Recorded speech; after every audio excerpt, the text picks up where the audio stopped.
Hello friends. आज का मेरा टॉपिक वास्तुशास्त्र में ग्रामवास में शुभाशुभ बोधक शिवावली अर्थात सीआर तथा 8 वर्गों के दिशा, स्वामी, अंक व अक्षर ज्ञान है। तो सबसे पहले ग्रामवास में शुभाशुभ बोधक शिवावली। इसके लिए क्या करना है? निशीथ निर्जने देशे भक्त मासादि संयुक्तम भूमौ निधाय विधिवद दूर गत्वा विचिंतयेत्। निशीथ निर्जने, आधी रात को निर्जन जगह में, गांव से बाहर, भात मांस आदि मिला के भूमि निधाय जमीन पे रख दें। फिर विधिवत दूर गत्वा, काफी दूर चले जाके, विचिंतित, ऐसा सोचें कि वहां पे शिवावली अर्थात श्रृंगालिन या सियार आके उसके खाए। और वो जो आवाज करता है वो किस दिशा से आता है, किस दिशा से आवाज करता है, उसके आधार पे कंक्लूजन निकलता है, रिजल्ट निकलता है कि क्या करना चाहिए, उस ग्रामवास में निवास करना चाहिए या नहीं। ये बहुत ही प्राचीन श्लोक हैं। उस टाइम में गांव में ऐसा किया जाता था। ईशान्य मरणम प्रोक्तम चोत्तरे कुरु सर्वता। अगर ईशान दिशा की तरफ से श्रृंगालिन या शियार की आवाज आती है तो मरणम प्रोक्तम चोत्तरे, मरणम अर्थात वो मृत्यु के समान कष्ट देने वाला होगा, इसलिए वहां पे चोत्तरे कुरु सर्वता, वहां पे नहीं रहना चाहिए। वाशम वायु कोड़ेशु भयम किश्चिंत प्रजायते। अगर यही आवाज श्रृंगालिनी या शियार की वायव्य दिशा से आए, वायव्य कोण से आए, तो वहां पे आपको भय प्राप्त होगा, भय लगेगा। इसलिए वहां पे भी आपको अपना ग्रह का निवास नहीं बनाना चाहिए। अगर श्रृंगालिन की आवाज पश्चिमे वास्करानन परिकीर्तिता अर्थात पश्चिम दिशा से आए, तो वो जगह आपके लिए वास करने योग्य, आनंद योग और परकीर्ति, दूर तक आपका नाम फैलाने के लिए उपयुक्त है, अर्थात वह जगह रहने लायक है। नैऋत्य ही शिवारौति तदावासम नकारियेत। और अगर श्रृंगालिन या शियार की आवाज नैऋत्य दिशा की तरफ से आए, वो भी रोती हुई, तदावासम नकारे, तो वहां पे आपको निवास नहीं करना चाहिए। दक्षिणे रौती कल्याण वाहि कोड़े भयम। और अगर दक्षिण दिशा से रोती हुई आवाज आए श्रृंगालिन की, तो वो कल्याण करे कारक है, तो वहां पे आपको रहना चाहिए। वाही कोड़े भयम, वाही कोड़े मतलब अग्नि, अग्नि के बहुत सारे पर्यायवाची। अनल हुतासन वाही देखिए यहाँ पे वाही पर वाही नाम आ गया है।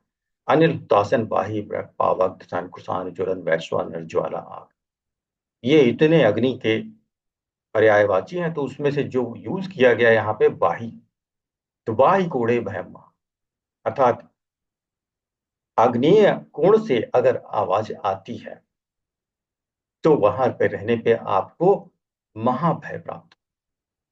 पूर्वे द्युचाटन गेयम कलिर्वा रिपुर्भिस्सा। अगर पूर्व दिशा से उच्चाटन या प्रकालिन की आवाज आती है तो वहां पे आपको रिपुर्भिस्सा अर्थात दुश्मन या दुश्मनी होगी, वहां पे आपके लिए रहना उचित नहीं है। अष्ट दिशु यदा रौती तदा वासना कार्य। अष्ट दिशु यदा रौती, अगर आठों दिशाओं से ऐसा लगे कि आपको आवाज आ रही है, अर्थात आठों दिशाओं से उसको खाने के लिए श्रृंगालिनी या सियार आ रहे हैं और उनकी रोती या हुई आवाज आ रही है, तदा वासना कार्य, तो फिर वो वहां पे रहने लायक वो जगह नहीं है। निशब्दे सर्वलाभा स्यादिति गर्गाधिपति। निशब्दे सर्वलाभा, और अगर कोई भी आवाज ना आए, अर्थात श्रृंगालीन आए और खा के चले गए या आए ही नहीं, दोनों ही स्थिति में सर्व लाभ है, हर तरीके का लाभ वहां से प्राप्त होगा। स्यादिति गर्गाधिभासितम, ऐसा गर्ग आदि ऋषि मुनियों ने कहा है। तो इसको एक टेबल में कन्वर्ट कर दिया गया है जिससे समझना आसान हो। तो ग्रामवास में शुभाशुभ बोधक शिवावली या शियार की आवाज के जरिए ये जो कंक्लूजन निकाला गया है वो एक टेबल के फॉर्म में।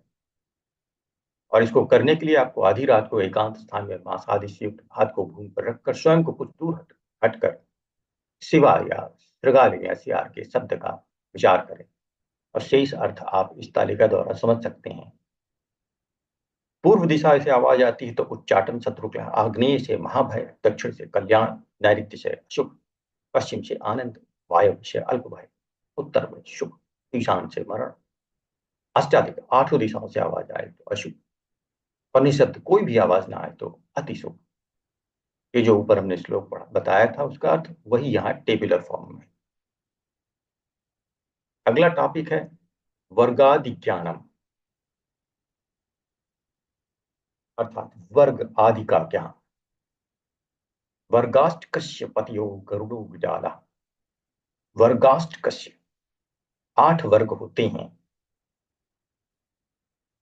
पतियो गरुड़ो विडाला और इनका क्रम से जो नाम है वो गरुड़, विडाल, सिंहस्तथैव सिंह, शुनकीरक, शुन मतलब यहाँ पे श्वान अर्थात कुत्ता है, कीरक कोबरा अर्थात सर्प, मूष कैड़ा, मूष मतलब चूहा, कैड़ा मृग, मेष मेढ़ा या बकरा। क्रमेण इस क्रम से ये 8 वर्ग होते हैं। गदिता कलु पूर्वोत्तर या पंचमा। और जब इस क्रम में हम इनको लगाते हैं तो जो ये इन वर्गों के स्वामी हैं अपने से पांचवें के शत्रु होते हैं। खलु पूर्वोत्तर या पंचमा, खलु मतलब शत्रु, पूर्वोत्तर अपने से पांचवें या पंचमा, शर विरोध। इसका एक उदाहरण ये है बुद्धर विवर्ज्य, अर्थात गरुण किसका शत्रु है? सर्प का। कैसे काउंट करेंगे? गरुण 1 2 3 4 5, पांचवें नंबर पे सर्प है, अर्थात सर्प का गरुण और गरुण का सर्प शत्रु। तो ये जो है इस श्लोक का मतलब था। अब इसको हिंदी में वर्गादि ज्ञान आका चाटा तापा या सा, इन 8 वर्गों के क्रमशः गरुण, विडाल, विडाल को ही बिलौटा भी कहते हैं, सिंह श्वान अर्थात कुत्ता, सर्प मूषक अर्थात चूहा, मृग मेष अर्थात मेढ़ा स्वामी होते हैं। और ये पूर्वादि 8 दिशाओं के भी स्वामी होते हैं। उपयुक्त वर्गों के स्वामी अपने से पांचवें के शत्रु होते हैं, जैसे कि गरुण सर्प का शत्रु होता है। अब इसका एक टेबल यहाँ बना हुआ आप देख सकते हैं। तो ये जो 8 वर्ग होते हैं इनके नाम है आ, का, चा, टा, ता, पा, या, शा।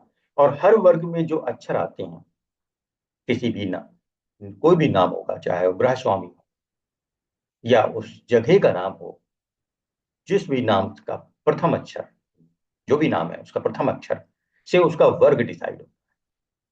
अर्थात किसी का नाम यदि अनिरुद्ध है तो आ वर्ग, आ अक्षर हुआ, और आ किस वर्ग में आएगा? आ वर्ग में आएगा। तो आ वर्ग का स्वामी गरुण है और ये पूर्व दिशा का द्योतक है। अर्थात ऐसे लोगों के लिए पूर्व दिशा शुभ होगी। गरुण की तरह वो ज्यादा बलशाली हो, उनका दुश्मन शत्रु सर्प होगा। तो आप देख सकते हैं कि यहाँ पे आका चाटा तापा या और सा, ये 8 वर्ग हैं। इनके अक्षर है आ के अंदर आते हैं आ ई ई ए ओ। का में काखा गा घा अंगा, चा में चा छा जा झा ई, टा में टा ठा डा ढाड़ा, ता में ता था दा धा ना, पा में पा फा बा भा मा, या में यारा लावा, शा में शा। अब यहाँ पे सा 3 तरीके के होते हैं, तीनों सा हैं और साथ में हा भी। स्वामी क्रम से जो आ वर्ग का गरुड़ है, का वर्ग का बिडाल या बिलौटा है, चा वर्ग का सिंह है, टा वर्ग का श्वान या कुत्ता, ता वर्ग का सर्प है, पा वर्ग में मूषक या चूहा, या वर्ग का मृग और शा वर्ग का मेष या मेढ़ा है। और इनकी दिशाएं क्रम से हैं पूर्व, आग्नेय, दक्षिण, नैऋत्य, पश्चिम, वायव्य, उत्तर और ईशान। शा वर्ग का ईशान। तो मित्रों आज के टॉपिक में हमने ये बताया कि कैसे शिवावली अर्थात सीआर के जरिए आप किसी स्थान पे रहने के लिए जगह को उपयुक्त समझते हैं कि नहीं। और साथ में यहाँ पे वर्ग 8 वर्गों का अध्ययन किया गया है। इनका उपयोग आगे के आने वाले श्लोक में करेंगे, जहां पे हम काकड़ी से विचार करेंगे। तो नमस्कार मित्रों, पसंद आया हो लाइक करें, सब्सक्राइब करें। धन्यवाद।